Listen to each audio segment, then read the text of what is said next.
Jones passes it by Harris. But it's still right back line. Now you got to foul. Oh, Stokes takes a shot. She didn't need to. Possession, so the shot clock gets reset. You didn't need to take that shot. Gives Dallas a chance. And an and-one opportunity. Rebound and immediately calls timeout to set up this ATO.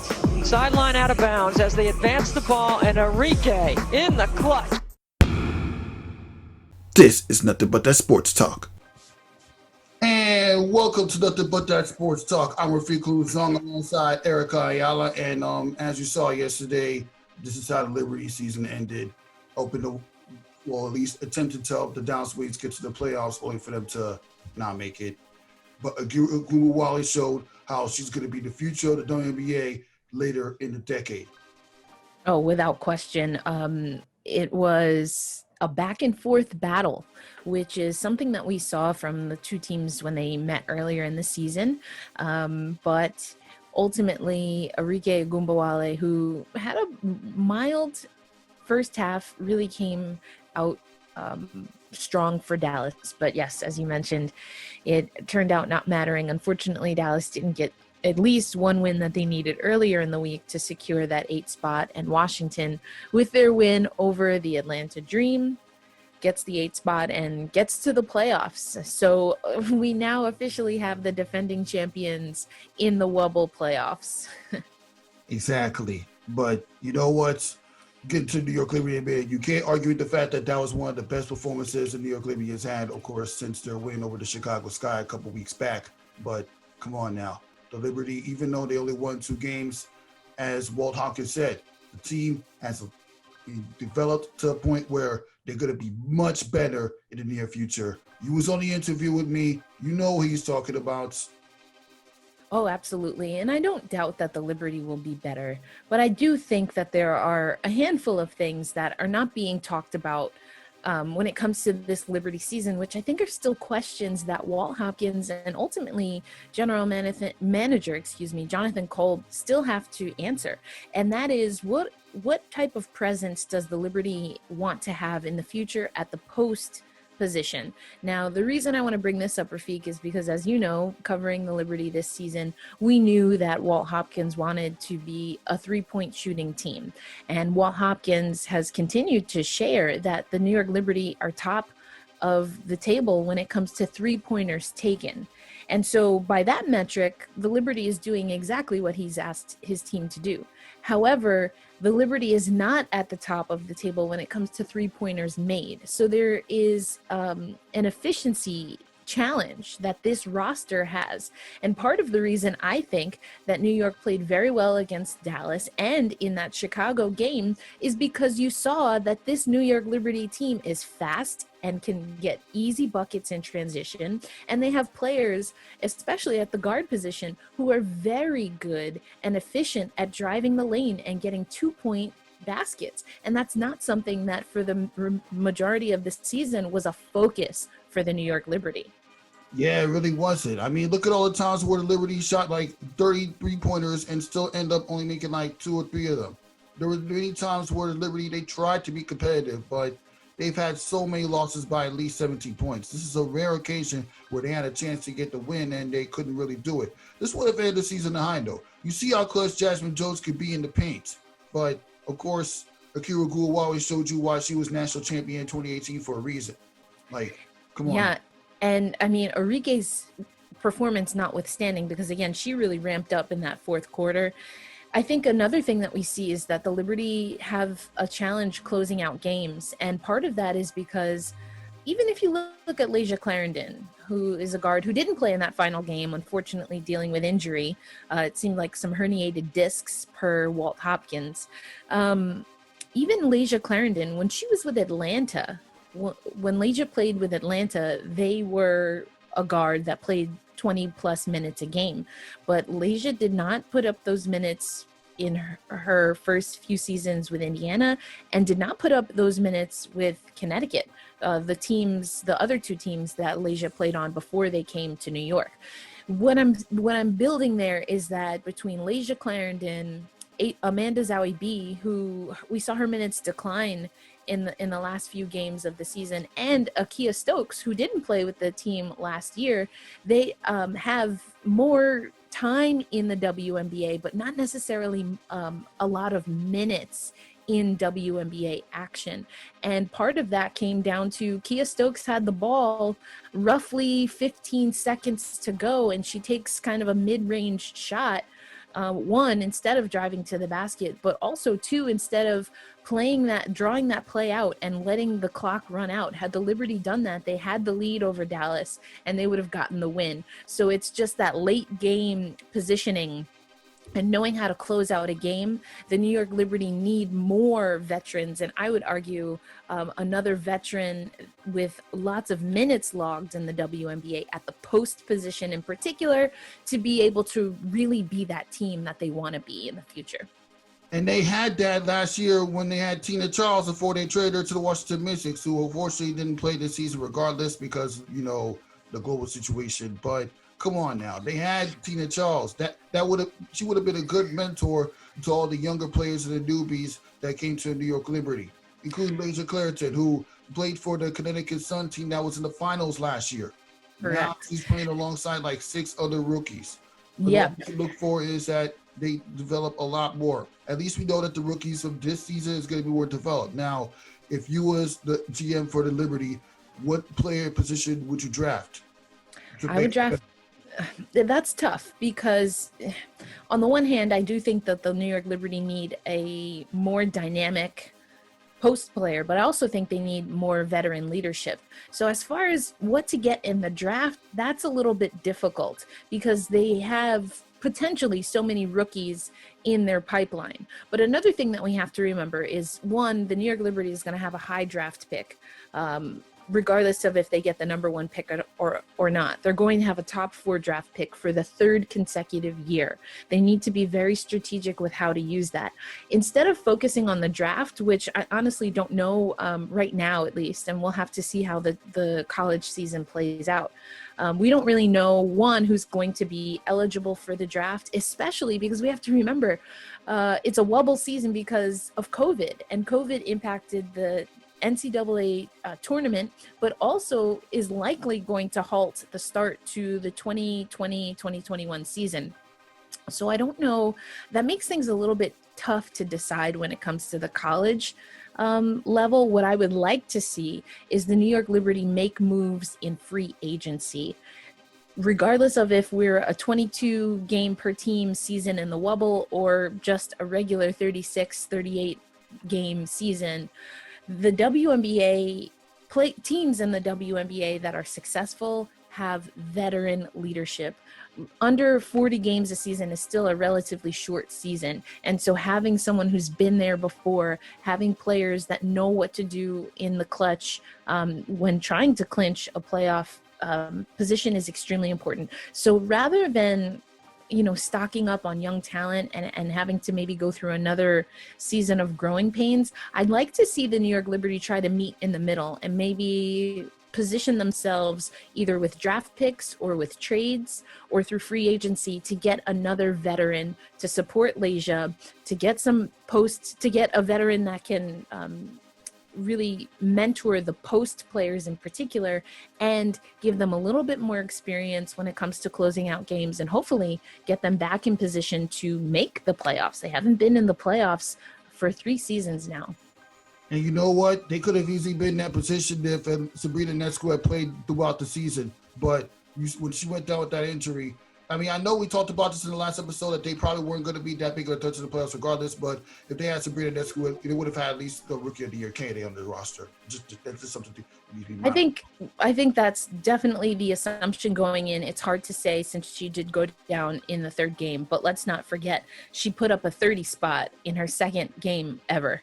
And I think in all 3 of her games got to double digits in points, if I remember correctly. I think she maybe scored 12 in that first game.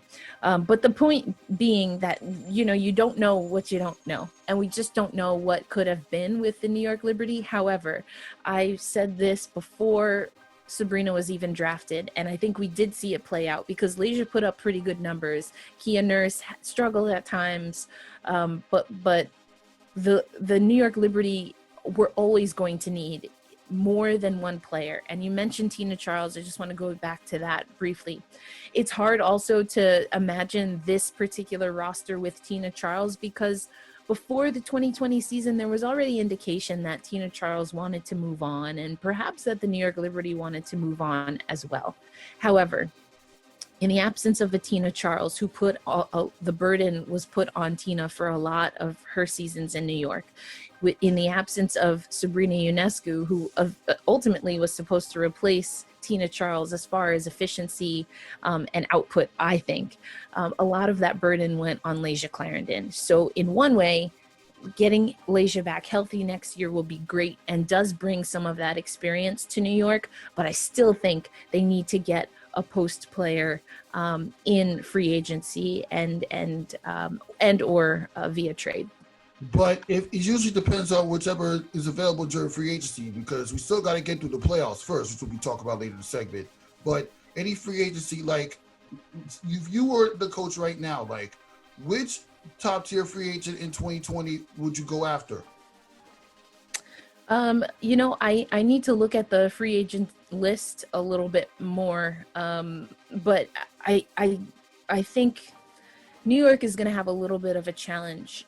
I think the real question is, did free agents see enough of Sabrina Ionescu to be enticed to go to New York? Because unfortunately, New York's record is not enticing. Barclays could be enticing, assuming that we go back to what is a more traditional or, quote unquote, regular season. I think Wal Hopkins will be enticing to certain players, but I don't know. Are there post players that are out there that do want to have that freedom to shoot from three? I mean, I can jokingly think of someone, and that might be a Liz Cambage, who always says that, she's a point guard on the inside. So jokingly, maybe that makes some sense. But, I don't know.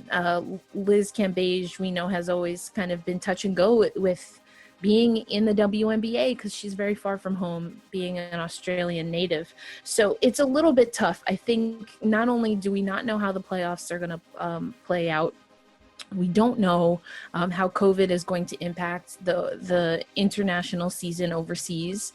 And we don't know how COVID will impact, quite honestly, the 2021 WNBA season, which will be the 25th season of the WNBA. So there's a lot of factors that go into this. It's writing it out. I don't think there are any commitments that need to be made, although we did see that the New York Liberty committed to Kia Stokes for another season. So they'll have Kia under contract.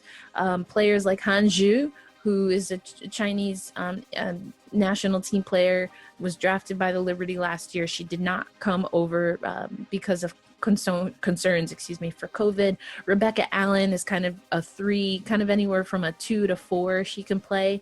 I think most comfortable probably in that 2-3 position. Of course, she plays for the Australian national team. She's expected to return. Maureen Johannes, a guard and a lights-out three-point shooter, expected to come back. So that also means, though, that even before we talk about free agency, Jonathan Kolb and Walt Hopkins are going to have to make some decisions about who they already have under contract and who they have the rights to their contract, because not everyone that's worn a New York Liberty jersey that's been on the roster for the last 2 seasons is going to make next year's team. And so first they have to figure that out. But even with who's in the Liberty pipeline, I still would like to see some trades or some free agent gets in addition to whatever they do in the 2021 draft.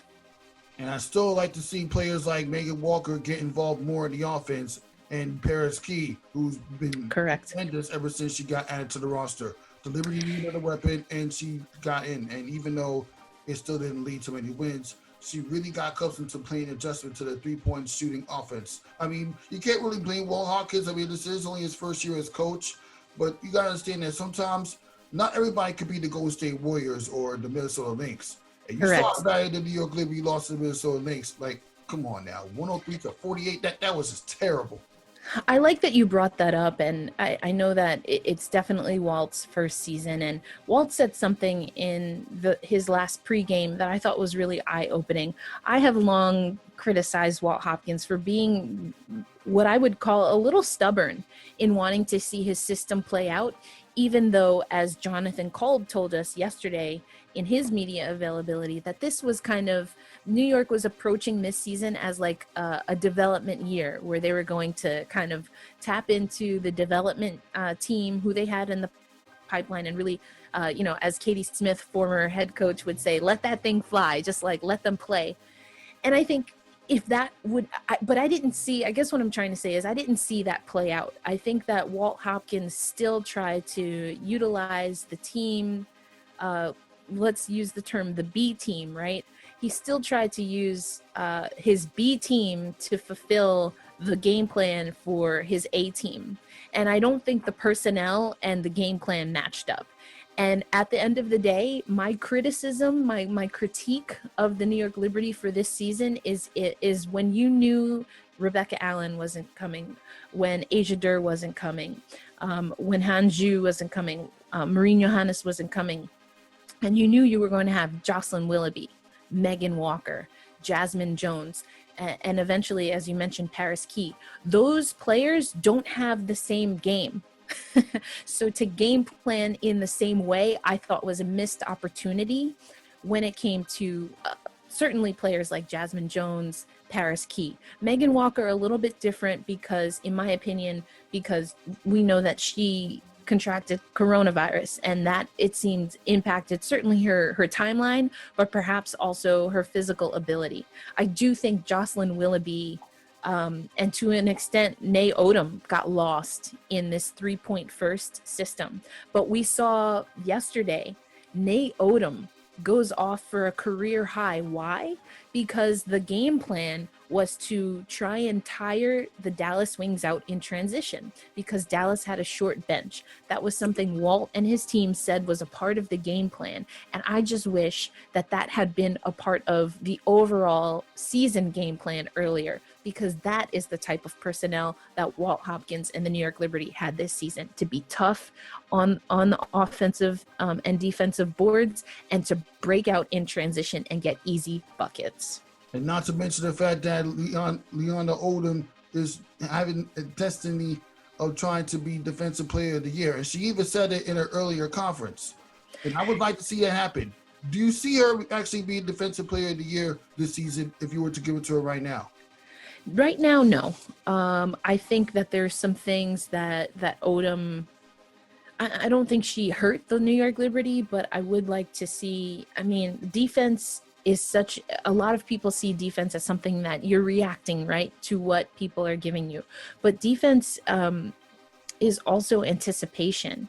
And I think that Nay Odom is going to have to learn how to anticipate a little bit more when it comes to defense in the WNBA, because it's a different game. It's a faster game. It's a more physical game than what Odom and other rookies are used to in the NCAA.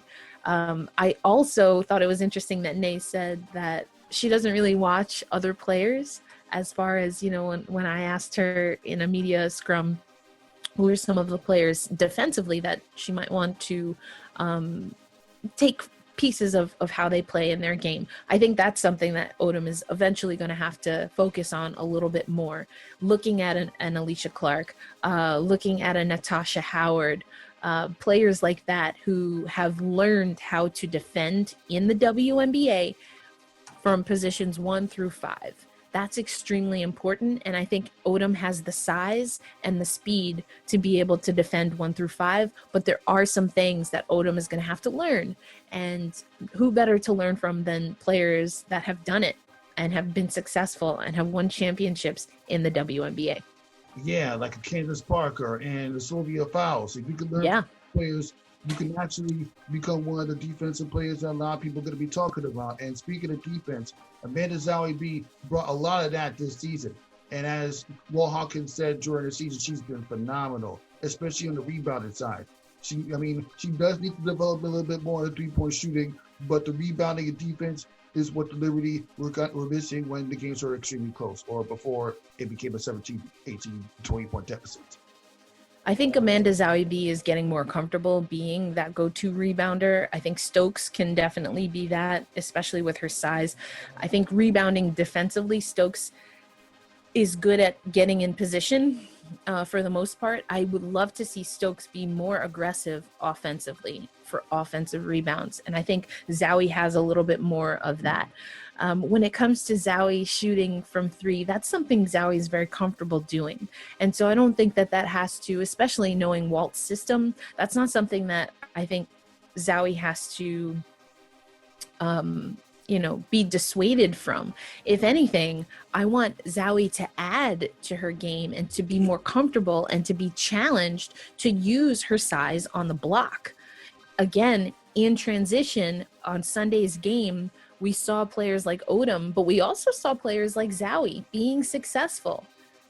Finding, and also I think, especially in the last two seasons, the New York Liberty have had difficulty with their point guard position. And so there were times where Zowie wasn't being found on the low block, which might be part of the reason why she comes out to the perimeter a little bit more to try and find her own shot. So I think some of that can be hopefully facilitated through point guards. Again, we saw that Leja, of course, being the point guard, but there were times Jazz Jones had to run point, Paris Key had to run point, even Kia Nurse had to run point, and those are not players that have run point guard in quite some time. So, again, I think all of that feeds into each other, but I think Zowie was great. I do want to see her be even more committed to her post game for next season. And I hope they can pull that off. That's all I got to say. But now I'm about to get to a much bigger topic. The WNBA playoffs is coming up. We already know the 5 through 8 matchups. What are your impressions and who you think is going to win between the Phoenix Mercury and the Washington Mystics? Now, we're talking about Diana Taurasi, a woman who thrives in winning championships, going up against the Washington Mystics who won it last year. Only this time, they're going to be without Natasha Cloud, Ellie Deladine, and that's going to be very difficult going down the stretch. But you know what? They have other weapons, and they got that playoffs for a reason, because they were able to win the games they have to win, not because they were a championship team that we expect them to be. There is part of Diana Taurasi's folklore at this point, and her legacy is that there's not very many times where in a elimination game, Diana Taurasi is going to lose. And Phoenix is sitting in the 5 spot going into this game. Washington just clinched that 8 seed yesterday in the final game, not only of their season, but of the entire WNBA regular season. So the momentum definitely goes with Phoenix. They did lose the other night, but Skylar Diggins-Smith is playing very well. Diana Taurasi had a little bit of a hiccup earlier in the season, but has been playing very well. Phoenix is also depleted, though, when it comes to injury. So it's an interesting time to play Phoenix. It's an interesting time for these two teams to go head-to-head. Phoenix has that loss, but Washington is on a 4-game win streak to even get into the playoffs. You would have to say on paper the advantage goes to Phoenix, but you really don't know, which makes a 1-game elimination really exciting. But if I had to, I'm going to go with the 13-9 Phoenix Mercury over the 9-13 Washington Mystics. And I don't blame you for that, because the Phoenix Mercury, they're stacked with championship talent. And let's not, you mentioned Skylar Diggins-Smith. Did you see that half-court shot that she pulled off? That was nuts. Like, come on, man. You can't see Phoenix Mercury. Not at all. You can't pick against them. Even if you are the recent champion from last year, you barely made it after defeating the Atlanta Dream. Now, on to your next matchup, you got the Connecticut Sun going up against Chicago Sky. This is the Connecticut Sun team who, again, were in the WNBA Finals earlier this year. If Bonner looks like she can lead that team back, but the Chicago Sky, you couldn't sleep on them, especially with Allie Quigley and Courtney, and also, come on, man, Chicago Sky, don't sleep on it. Who do you think's going to win? This is a really good matchup, and these two teams are back to back in the standings. Chicago sitting at 6, Connecticut with that 7 spot. This is going to be a really good one. It's tough because Chicago really banged up, and they looked tired. They looked really tired in their last few games. They're having to rely on their bench. So Ruthie Hebert, who played, of course, with Sabrina Ionescu at Oregon, getting a lot more time and growing and developing. But again, I talked about how veteran leadership is extremely important. Young legs are great, but young legs with veteran experience are even better. And Ruthie's still growing that. But Chicago's a little banged up. They don't have Diamond DeShields, who left the bubble for personal reasons. They don't have Azare Stevens, who left. So they're really going through it, Chicago, but they definitely want to, I'm sure, avenge their loss to the Las Vegas Aces in dramatic fashion and really show that they can be a playoff contender. So Chicago has a little bit of the edge. As far as Connecticut, Dewana Bonner has been putting up insane numbers. Alyssa Thomas is a tank. She's an absolute tank for the Connecticut team. I do wonder, though, Connecticut has had a little bit of difficulty closing games. We saw that they went on a skid to start the season. They have Bonner, but Brianna January was late to come to the team. Brianna Jones was really great for Connecticut, but has dealt with injury and sometimes can get into a little bit of foul trouble. So this is going to be, I anticipate that it's going to be 1, maybe 2 players that really take over to will their team to win. And if I had to guess, I think that, oh gosh, it's tough, right? Because on the Chicago team, you have lights out shooters. Allie Quigley and Courtney Vandersloot can shoot really well as well. But then Connecticut has players like Alyssa Thomas and Dewana Bonner who are proficient from, anywhere from the court. I don't know if Quigley and Sloot can get hot from 3. Gabby Williams has a good game. It's going to go to Chicago. But if Bonner and Thomas put the team on their back and you get maybe some support from a player like Heidemann, then I think it goes to Connecticut. But you're making me pick. I know I haven't given you an answer, but you're going to make me pick. Oh, I'm going to go with Connecticut. I'm going to go with Connecticut in the 6 versus 7 matchup. Yeah, I don't blame you for that one. In the 6 versus 7 matchup, let's not forget the way the playoffs are structured. The lowest seed gets the higher seed in the next round, while the highest seed gets the 4th seed in the next round. So, of course, the 3 and 4 seeds are going to be the Los Angeles Sparks and the Minnesota Lynx. Which team do you see getting eliminated the earliest? So between the Mystics and the Sparks, or just from the 5 through 8? Between the Mystics and the Sparks, between the Mystics and the Sparks in the 3 and 4 matchup, like which team do you see getting to the semifinals and which team you see actually getting eliminated? Oh boy, this is tough. It's really tough to say that I see Los Angeles getting eliminated. I think they've played well enough to be that outright third seed.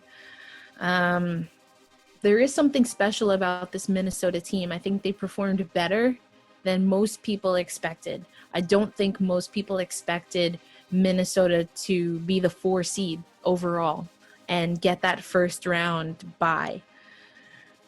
With Minnesota, last I heard, they're expecting to have Sylvia Fowles back for the playoffs. She was not expected back for the regular season. She's been dealing with a calf strain for a good portion of the season. They get Sylvia Fowles back and they play the way they've been doing. Damaris Dantas playing well, of course, with Crystal Dangerfield playing well. Bridget Carlton is another player that's been really big for them. If those 3 elements, alongside what Nafisa Collier has been able to do, pretty lock solid there, and they get Sylvia Fowles back, I'm a little more confident, and I think I give Minnesota the edge. Right now, I don't know. I haven't heard that Fowles is returning. So to have a Minnesota team without Sylvia Fowles going up against the Los Angeles Sparks in a playoff game, it's tough. It's tough to go against the Sparks. And I think if this were last season, the Sparks were not synced. They weren't in good communication. They weren't in synergy. I know for a fact that head coach Derek Fisher has worked very hard himself to be a better coach, and to be a better coach at creating that culture. I think that was something that he missed in his first season. And so I think I'm going to, but it's tough.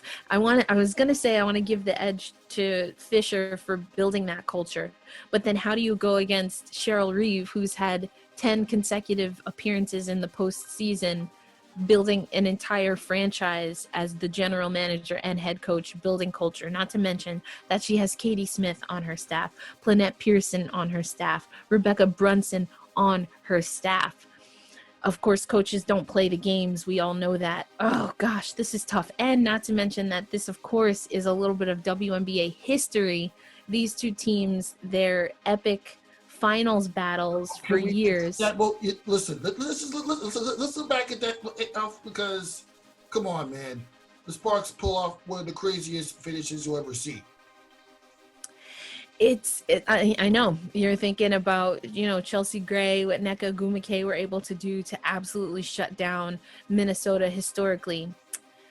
Oh man, I want to say Los Angeles, I really do, but there's a piece of me that thinks Minnesota might be able to withstand it.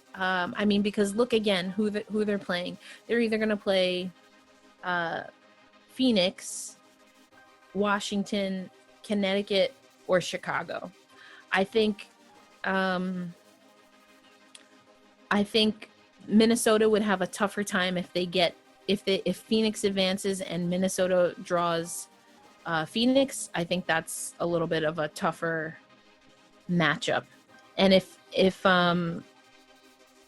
I guess if Phoenix advances, Minnesota wouldn't get. If Phoenix advances, Minnesota would not get the Mercury because they would play the higher seed, right? Yeah, I believe so. Right. So I guess in that case, maybe Minnesota wants Phoenix to advance and hopes that Phoenix takes care of Los Angeles. I don't know that this Minnesota team could take on a Phoenix team in the postseason. That's my gut. I do think the Mercury and Sparks would be a really great matchup. And if that's the matchup, then I don't know, maybe the Lynx squeak by, because I do think that they could take Chicago, Connecticut, or Washington in the postseason. Yeah, and that matchup could possibly happen. And also, you mentioned you picked the Connecticut Sun to get to the next round. They would probably go up against Los Angeles Sparks. And if that playoff matchup happens, I bet you Ken Spark is going to take that matchup without question, because as good as the Connecticut Sun team was, you can't hang with the type of roster that the Los Angeles Spark has with Nikki Ogwumike, Chelsea Gray, and Candace Parker. Like, come on. She won Rookie of the Year and MVP in the same season when she came to the league, a national champion, a WNBA champion, 2 finals appearances after that. Like, how can you compete against her? Yeah, it's tough to go against Candace. It really is. And Candace seems healthy and pretty focused. And I think that I get the sense Candace has played with a lot of joy in this regular season. She looks light. She looks happy. She's having fun with her teammates. I don't think that will stop in the postseason, but I do think we'll see a little bit more edge with Candace in the postseason, which is going to be extremely fun to watch, but not fun if you're her opponent. Yeah, you're really not. And you know what? Speaking of her opponent, I know one team that could actually shut her down: the Las Vegas Aces. Look at how well they've been playing. They got the wins they need. They surpassed the Seattle Storm for the top record. If you was to do this season normally, the Aces would definitely win the championship after getting to the finals. But as you saw last year, they were taken out by the Washington Mystics, and hopefully, if the Mystics do get that far in the playoffs, they're going to get revenge on them. But yeah, the Aces are really interesting. You're right. They won on the last game of the season. They beat Seattle for that top spot. It was a Seattle team without Brianna Stewart, without Sue Bird. And here's the thing, it's not like that was a blowout. That win did culminate 6 straight wins for Las Vegas, but it was not a blowout win. And you have Asia Wilson played in that game, whereas Sue Bird, Brianna Stewart didn't play in that game. And those two didn't play in the game prior either. So Asia, while she'll get rest because of the double bye, Brianna Stewart and Sue Bird will be more rested than Asia Wilson. Did I just say Asia Durr? Well, if I did, I meant Asia Wilson. Asia Wilson and the rest of the Las Vegas team. Asia's looking really good though. She's been my pick for MVP for a while. That locking in that number 1 spot and really going up against Seattle in that last game, I hope gets her a few more votes if there was anyone on the fence, because Asia's showed up most valuable to her team. Her team wanted that number 1 spot. She goes and gets it for them. So yeah, I'm just excited to see whoever Las Vegas is going to take. I still think there's a chance though that we get Seattle and Las Vegas in the final. I think I'm really leaning toward that now. Where LA falls and who they get in the semis, we don't know. But I really do see it being Seattle and Vegas at the end. Without question. How can you count out the Seattle Storm? Especially after a certain game-winning shot that we just saw. Come on, man. Jewel Lloyd is on a whole nother level. What is she? What is she? Gold Mamba? What? She's got that Mamba mentality for sure. Actually, the Mamba mentality goes to Diana Taurasi. You see how many clutch shots she hits? Well, she's the white Mamba. There's a few. We've got a few Mambas out here in the world. Diana is just on a whole nother level, and we know. I was looking at some pictures that I had in my phone from the season, and she wore Kobe Bryant number 8 as her jersey this year to honor Kobe on Kobe Day, I believe it was. So 8/24 or around that time, and that was huge. One of her best games. And when DT locks in, there's not much that's stopping her, including the referees. She'll take the technicals if she has to get her point across. So yeah, DT in the playoffs is going to be something to see. There's so many players that are going to be exciting. The only thing I really wish, if there's one player I really wish we got to see in the playoffs this particular season, it has to be Arike Ogunbowale.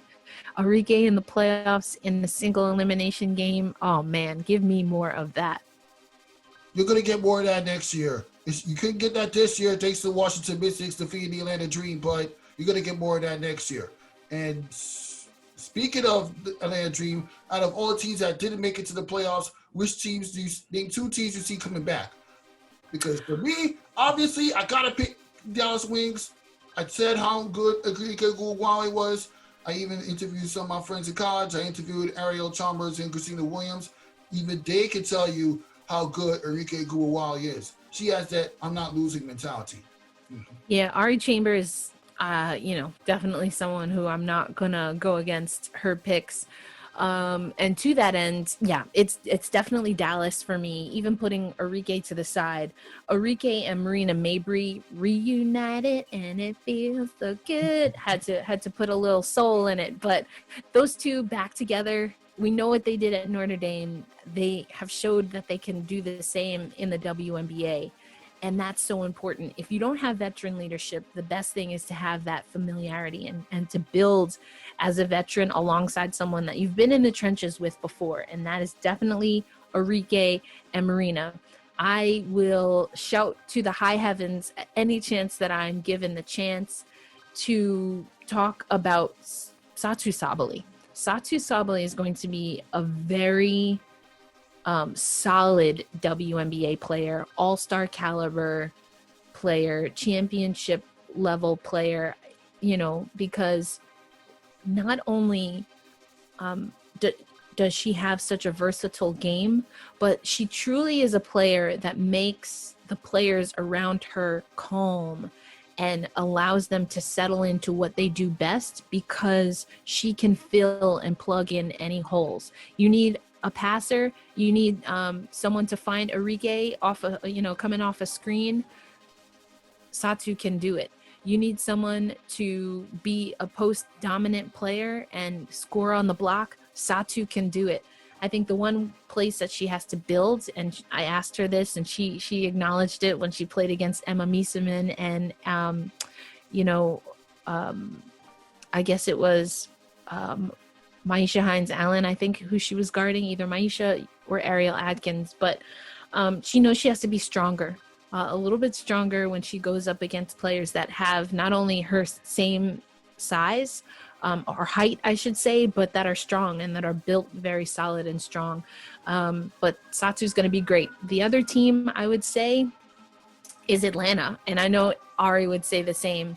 I think Kennedy Carter had her season interrupted a little bit with injury. Benijah Laney had a breakout season. Courtney Williams is going to be amazing. So I'm going with Atlanta. Especially when Romaine Montgomery comes back. I mean, she left the WNBA to focus on social justice. I mean, I respect what she's doing, but we need her back on the court. We really Montgomery back. Positive influence both in social justice and in the entertainment field.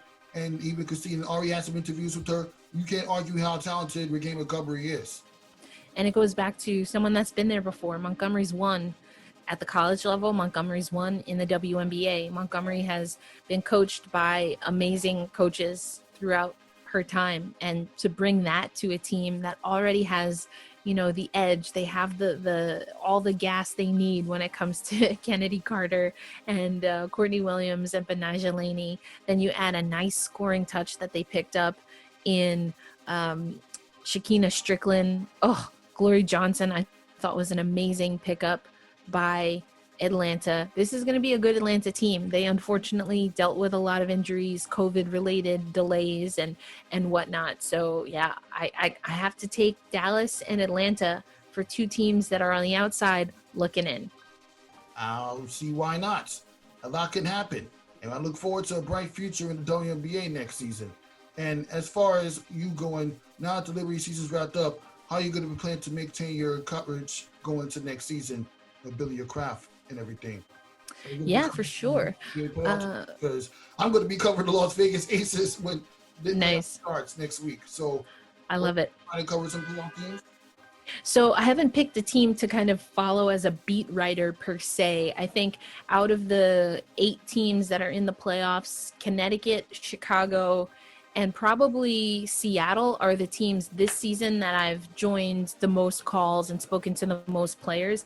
But I will continue my coverage as part of Locked On Women's Basketball. I actually will be recording my playoffs podcast later today, and it'll go up tomorrow in time for the games, for the elimination games. So I'll still be covering the league. I don't think I'll be focused on just one team. I'll probably just cover the league as a whole, but I'm looking forward to it. It's going to be an exciting playoffs for sure. It's going to be exciting, but I got my Las Vegas Aces winning the championship. I mean, I don't see why not. Asia Wilson, I mean, even though I've had some conversations with her, she's saying that she's not really focused on the MVP. She's more focused on winning.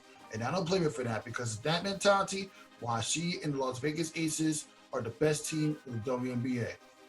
Well, that's dangerous if that's what she's focused on, because, Stewie said the same thing in her MVP season and also came away with a championship. So, that's of course, I'm sure Asia would love to get an MVP, but the fact that she's not thinking about it when her team is in position to also get to the finals, to me, that indicates a player that's really locked in.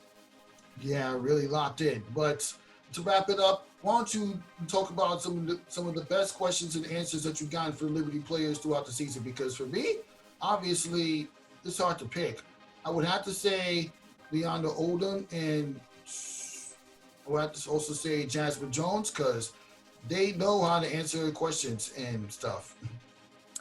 For me, it has to be for the Liberty. Laisha Clarendon has given just some very insightful answers, everything from social justice to being a part of a team that she knows is very young.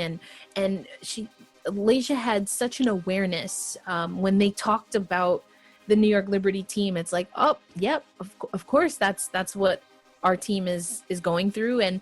And I know that they just have to go through it. I think that that's such a maturity that Laysia brought to that team, is like, listen, I'm here, I'm going to support you, but you have to go through this. And by going through this, you'll be better. And I really appreciated that insight from Laysia.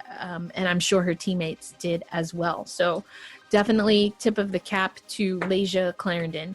Other players, Amanda Zowie B, always just so kind, but also very very forthcoming with some of the ways that she has been dealing with personal issues. Her uncle, we found out, was, being deported from Sweden back to the Ivory Coast. She's very open. One kind of set up to celebrate Independence Day for the Ivory Coast, she took a point to talk about the relations between the Ivory Coast and France and her feelings about that. And so as much as Zowie loves to talk all good things about her team, she also keeps it 100% real about how she sees the world.